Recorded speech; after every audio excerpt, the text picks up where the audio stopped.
ambazo kama utakuwa umezitafakari utakuwa umeelewa kwa nini tuko hapo tulipo.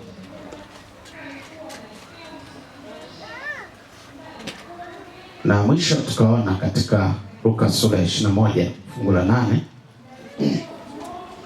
pamoja na maswali yote waliouliza, alipofungua kinywa alitaja, angalieni mtu asiwadanganye. Na udanganyifu utakuwa umebebwa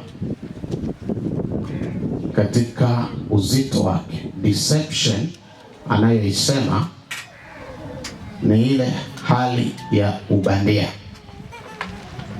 na shetani huwa hana fundisho jipya, huwa anaigiza yale maneno ya Mungu.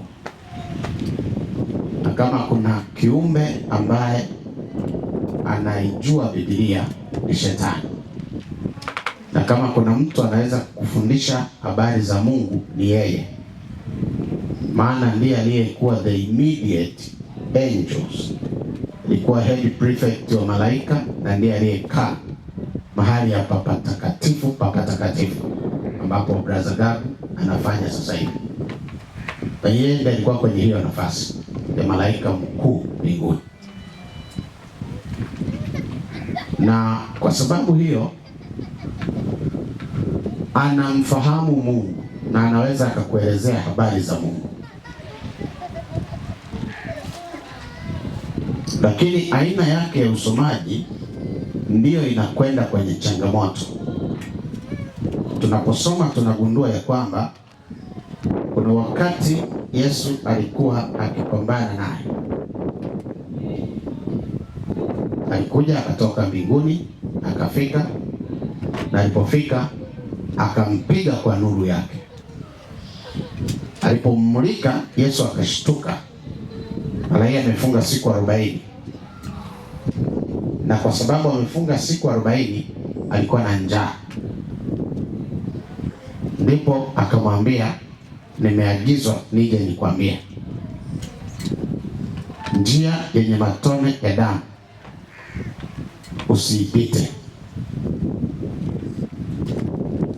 Mungu amekubali kitu hiki ulichokifanya, mfungo wa siku 40. Nitaimalizia katika hotuba ya siku ya Sabato. Na Yesu akaangalia, mbona ujumbe unatofautiana na mission? Hii sayari ya tatu haipaswi kuachwa hivi. Ndipo akakataa, ndio akaingiza hiki kinachosema jaribu pale katika jangwa. Akamwambia, ikiwa wewe ndiye mwana wa Mungu. Ukisoma confrontation inaanza nyuma, ni nini kilichokuwepo. Sasa haya yanapojitokeza, akamwambia ikiwa ni mwana, ndio Yesu akarudi Torati. Akasema imeandikwa, mtu hataishi kwa mkate ila kwa kila neno linalotoka katika kinywa cha nani? Cha Mungu. Hello? Sijui kama tuko pamoja? Ndio. Aliposema hivyo imeandikwa, na hiyo ni Torati. Yesu akabidi aingie kujibu kwa kutumia maandiko. Kwa kutumia maandiko, shetani naye akatumia maandiko. Ila namna alivyo yanukuu katika Zaburi. Na alimwambia, wewe unadai imeandikwa Torati. Mimi mwenzako nimesoma kwa mpango, liko tayari Zaburi. Wewe bado ungali Torati. Na Zaburi imeandikwa, atakuagizia malaika. Na anapoishia pale alipoishia, haendi mwisho. Na huo ndio usomaji unaotusumbua leo katika habari ya kuja kwa Yesu. Usomaji ambao unagusa mafungu ya Biblia ila haufiki mwisho. Kwa hiyo ule muktadha unaupoteza. Na hilo ninalikubali, ni moja ya changamoto tulionayo. Lakini changamoto ya pili ni aina ya vitabu. Tunasoma vitabu ambavyo vimeandikwa kwa nukuu. Mfano, matukio ya siku za mwisho. dhiki kuu inakuja, lakini kuna tumaini. Hivi vitabu si roho ya unabii, ni compilation ya nukuu. Kwa hiyo ukisoma unaweza ukasikia umesoma quotation na liona General Conference, sio sauti ya Mungu. Unaona mama White alisema, umeishia hapo.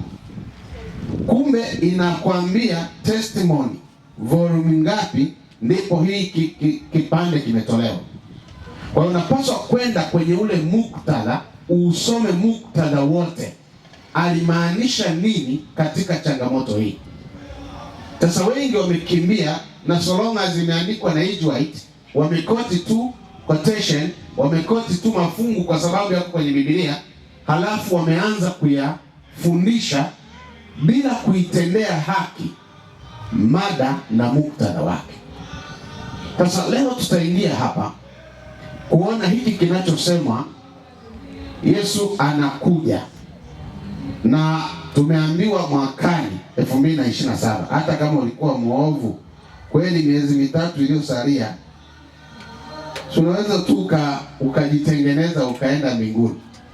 Sasa mada ipo 27, Yesu anakuja, na 31. Ninapotaka kuzungumza haya, sina msukumo wa kumshawishi mtu aache msimamo alionao. Ninachotaka kusema, nitatembea tu katika uelewa wa kufungua vile ambavyo tunapaswa kuvielewa mada hii inapokuja. Maana watu wameshaingia kwenye mitandao, hatuwezi kujua ni nani yuko wapi, amefika katika level ipi. Washiriki wengi wameshaingia huko, na wengine wameshahama, wamekwenda, wameshaondoka. Miaka hii 2026 kuanzia 25, 26 hapo, wengine wameshaacha shule, wameondoka, wameenda milimani, wamekwenda mashambani, wanakwenda kumsubiri Yesu. Nini? Anakuja 2027 kuelekea mpaka 31 hapo. Kwa hiyo wanatafuta mashamba, walime mihogo, wale kule kule milimani. Kwa hiyo wanamsubiri Yesu, yeye atawakuta milimani. Sasa hiyo ni shida ambayo inalikumba kanisa, na hii haijatokea mara ya kwanza. Hata taasisi yetu katika mfumo wake, uanzishwaji wa hii taasisi ni makosa ya swala zima la ujio wa Kristo. Na ukisoma katika habari ya history ya kanisa hili, tulianza kwa kukosea unabii. William Miller na wenzake walipoingia wakashindwa kuelewa nini kilichokuwa kinazungumzwa. 2300 patakatifu pa mbinguni patatakaswa.